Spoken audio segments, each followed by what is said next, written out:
Hi. Well, I sold my little benchtop lathe. It was basically a benchtop with a base, but it was really probably a little bit too small for what I want.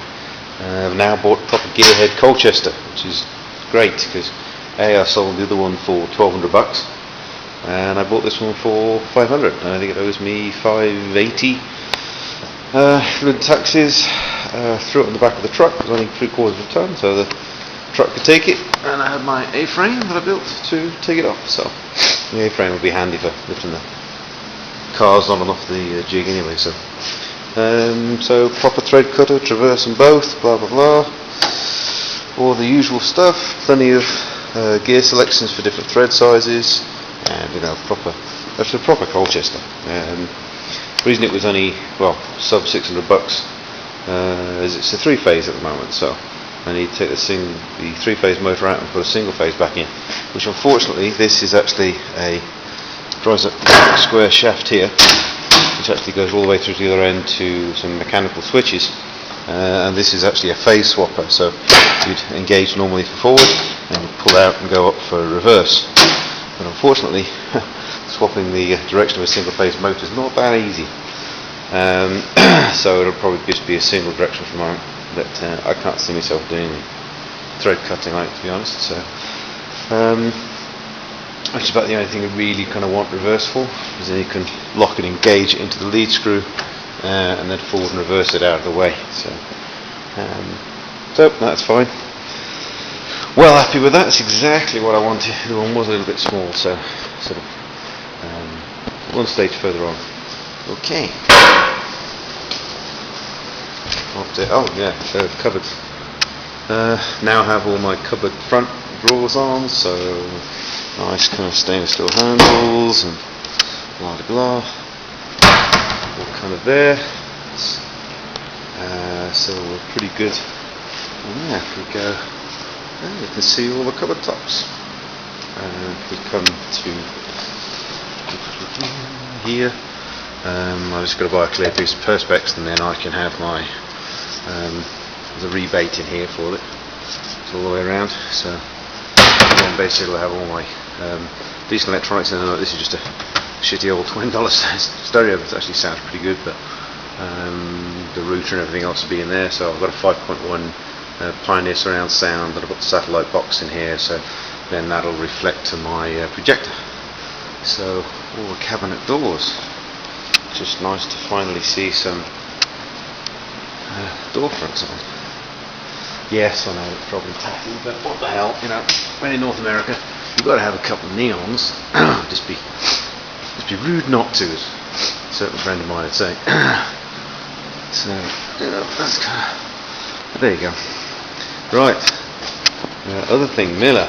Poor thing's been about dormant for about 9 months now. We had a kind of a bit of an issue. This was the breakout board I was using at the time.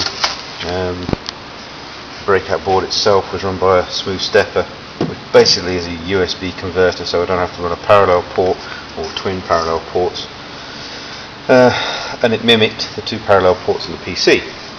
So basically I had enough I/O to run the machine, and it ran just a simple USB lead, nice and simple, so I thought.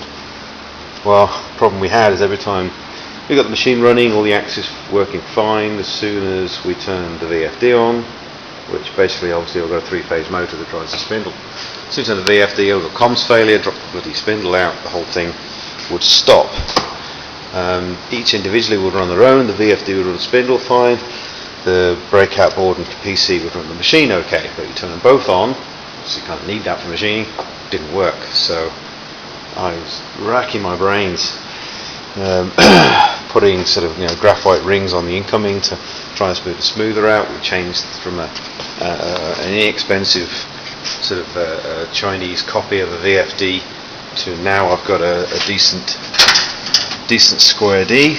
That's quite an expensive one, but still the same problem. No problems with the drives. The Gecko drives were fine. They didn't drop out. They stayed in. But every time we fired it up, it didn't bloody well work. So now I've bought an older C11T board, which is another breakout board. It's very basic. It's not It's not really complicated. So this does actually run straight off a parallel lead. So my USB cable's now defunct. Runs off a single parallel port. I can get the machine running, and I've got some electromechanical switches on the board, relays on the board, so I can actually still control the VFD clockwise and counterclockwise, and then a 0 to 10 hopefully to run the speed. So it has there, but it didn't have anything, unfortunately. It doesn't have the capability to run my second parallel port, which runs my manual jog and secondary e-stop, so kind of annoying. So I'm going to have to put a second PCI parallel port in there and a second parallel lead across, which is kind of what I was trying to avoid with this, but whatever. So you pay $300 for something you think is going to be, you know, all in one, and it picks up lots of interference.